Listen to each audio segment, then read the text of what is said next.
Vroom vroom, it's time to go racing down in Texas for a chance to win $36,000.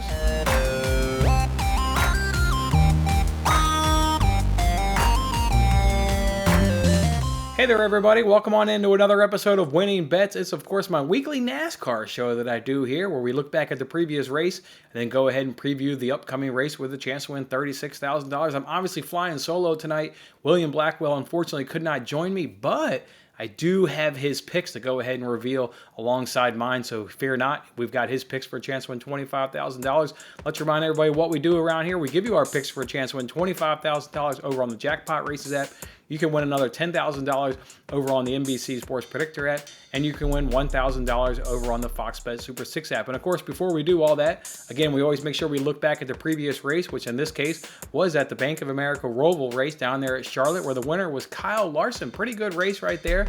In that race, though, you had four NASCAR drivers who were, of course, eliminated from the playoffs. Harvick, he was eliminated. You also had Bowman. You had Byron, his teammate, and then you had Christopher Bell were the four drivers that were eliminated. Good race, like I said, overall. Larson, he was able to overcome some alternator and some battery issues, even changing the battery at one of those pit stops. So just a good work there by his crew. William Blackwell actually touched on that last week about how you have to have a good pit crew. And that was a good job by that pit crew, addressing the alternator and the battery issue, getting all that changed, and able to keep him on the lead lap. Obviously, being a road course helps your ability to stay on the lead lap there, but take nothing away from that pit crew. Just an outstanding work there by Kyle Larson, keeping him in the race and then giving him a chance to win it late, which is exactly what ended up happening. Obviously, there were drama throughout that race. You had the issue with Brad Keselowski spinning a couple of times. Obviously, with him being a playoff driver, it was seeing those live standings right there on the TV of him dropping in and out of the playoffs. That was creating some drama and some intense right there. You also had William Byron. He also added to the drama right there, getting hit by the number 8 car there, going into one of the turn, couldn't quite get it around, so then had to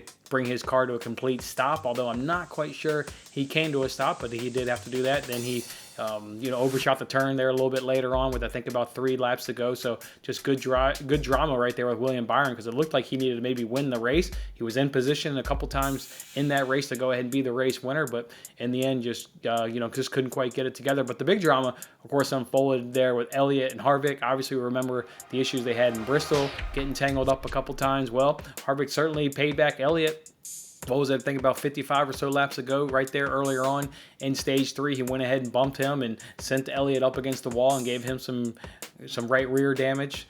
And then Elliott tried to repay him. It looked like in trying to repay him immediately, he missed and then took out Cole Custer, his teammate right there. So a little bit unfortunate by Custer. Just talk about being at the wrong place there at the wrong time. That's certainly what happened. But then you heard on the radio during the race, Elliott's spotter and his crew chief basically saying, we got to dump Harvick. If we dump Harvick and get him out of this race, we'll go ahead and get in the playoffs. And Elliott obviously responding with he didn't say a hell yeah, but he might as well have said, oh, hell yeah, we'll go ahead and dump him. So that certainly, added to the drama as we unfolded right there. But, Harvick took care of himself right there. Harvick missed the turn, came into the turn a little too hot there on the brakes.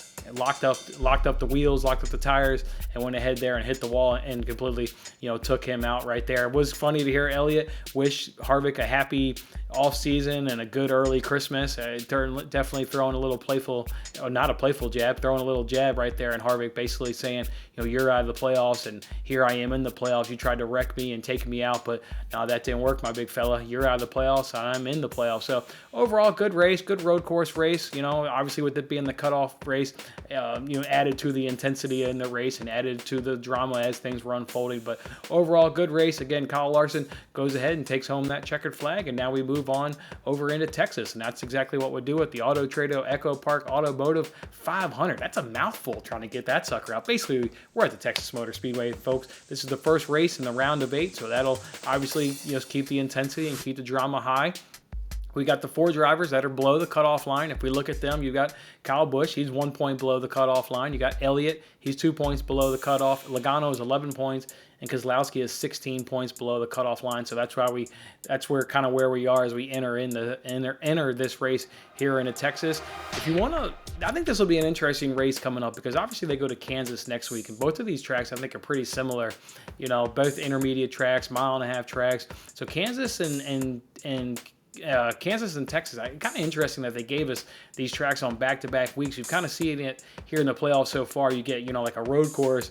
You got then you got a super speedway mix in there with amongst a normal track right there in Las Vegas. You saw it there in the first round with giving us a short track there with Bristol. This one's kind of interesting with getting two similar tracks kind of in back-to-back weeks. We'll kind of see how drivers can certainly make adjustments here into Texas and carry them on into Kansas. I'll be looking forward to that, or maybe looking to see who was strong at Texas and who can carry that over into Kansas as well.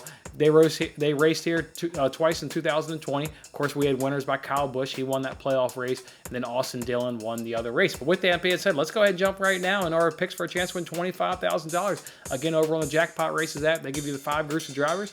Pick the driver to finish best amongst the group, and then give them a top 3. For Group 1, I'm going to go ahead and give it to Kyle Busch, and I think he's just got fantastic momentum coming into this race. He was 3rd in Las Vegas, 3rd at the Roval last week. I kind of removed the rain-shortened Talladega race, so removing that one and those other 2 lead-up races to this one, he was 3rd in each one of those. He's got the best driver rating and the best average finish. The drivers in this group here at the Texas Motor Speedway. He's got 2 wins, 3 top 5s, 5 top 6s, all in his last 6 races here at Texas. And in fact, in his last 6 races, so that'd be 12 stage finishes in those 6 races. He's had 10 of those in the top 10. So a guy that really likes this track here at Texas. So we'll go ahead and take Kyle Busch, who's riding really good right now. In Group 2, we'll go ahead and take Joey Logano. Joey Logano will be my Group 2 winner here. He's got 10 of his last 11 finishes here at Texas have all finished in the top 10, so like that consistency. His average finish was 7.17 since 2018, is second to only behind Kevin Harvick, and same with the driver rating, only behind Kevin Harvick. But I'm really going to lean on his consistency of being in the top 10. If you could be in the top 10, then we know anything can happen late race, and you can obviously win one of these groups. So give me a guy who will at least be there at the end.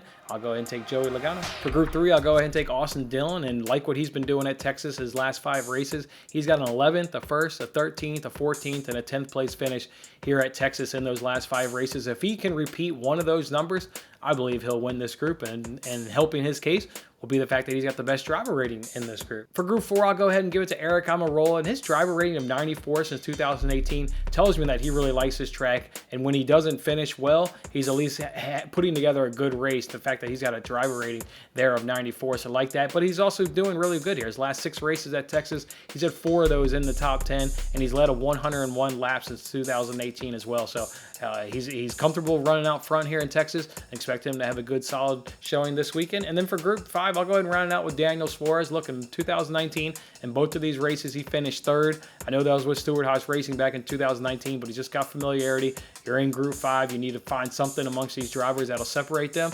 I like that, and I like the momentum he comes in with, finishing 13th at the Roval and 15th at Las Vegas. So go ahead and give me Daniel Suarez. All right, so my top 3, I'm going to go ahead and give it to Kyle Busch. I think he can go ahead and take home that checker flag, win Group 1, and win the race overall. Right behind him will be another Kyle and Kyle Larson, so the number 5 will be behind him, and Denny Hamlin will round out the top 3, as I've got Denny Hamlin finishing in 3rd.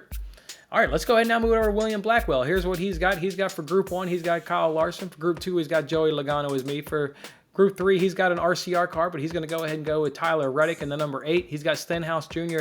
right there in Group 4. In Group 5, of course, he's going with his man, Chase Briscoe. And then his top 3 is Larson, Elliott, and Truex will be his top 3 for a chance to win $25,000. All right, let's move it over now to the Nbc Sports Predictor App, of course, where we can win $10,000. They give you all 3 stages. Pick the driver to finish best amongst the group, and then go ahead and give them a top 3. And also to go along with that $10,000, I'm also giving away $25 each and every single week to the winner with the most points in the Winning Bets League. Go ahead. If you still haven't joined that league, grab the information from this video description, join the league, compete against your fellow Winning Bet supporters, and win my $25. If we take a look and see who won last week, it was TM1.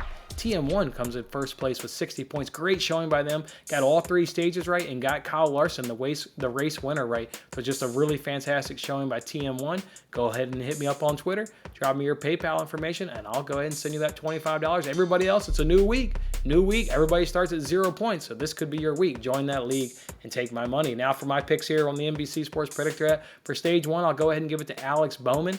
Like Alex Bowman here amongst these drivers. I was thinking I was going to go with Keselowski, but when you look him up, in his career at Texas, he has no Stage 1 finishes in the top 10. He may get it going towards the end, But coming out early, he really struggles here at Texas, so that's how I settle on Alex Bowman. Stage 2, I'll go ahead and go with Joey Logano. In Stage 3, I'll give it to Kyle Busch. Kept it relatively the same there for my top 3. Got Kyle Busch still as your checkered flag winner. Denny Hamlin right behind him, and then Kyle Larson will round out the top 3. All right, let's go ahead and now move it over to the Fox Bet Super 6 app. This is where we can win $1,000. It's 6 questions. Answer them all right and split that $1,000 prize. Question 1 is which driver is going to finish in the best position? I'll go ahead and say Kyle Busch again. How many Fords will be in the top 10? I'll go ahead and say 2, and I think it'll be Blaney and Logano finishing in the top 10. How many Toyotas will finish in the top 10? I'll go ahead and say 3. That gives me Truex, Hamlin, and Kyle Busch as my Toyotas in the top 10. And then question number 4 is how many Chevys will be in the top 10? Well, let's just do simple math on this one. There only leaves 5 spots left, so we'll give those 5 to the Chevys. Question number 5 is which driver will finish in the worst position? I'll go ahead and say Keselowski. Really bad here at Texas. Not a good track for him or his team, so we'll go ahead and say Keselowski.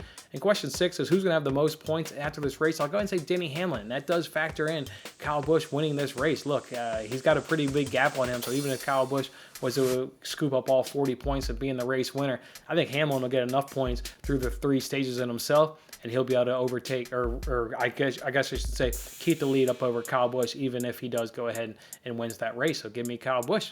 All right, that's how we're going to do it this week at Texas Motor Speedway. Got $36,000 up for grabs. Look forward to getting back in here next week. Look forward to getting William back in here with us next week, talking about this race here in Texas, and then previewing Kansas. All right, guys, go enjoy the race, and we'll see you back here next week.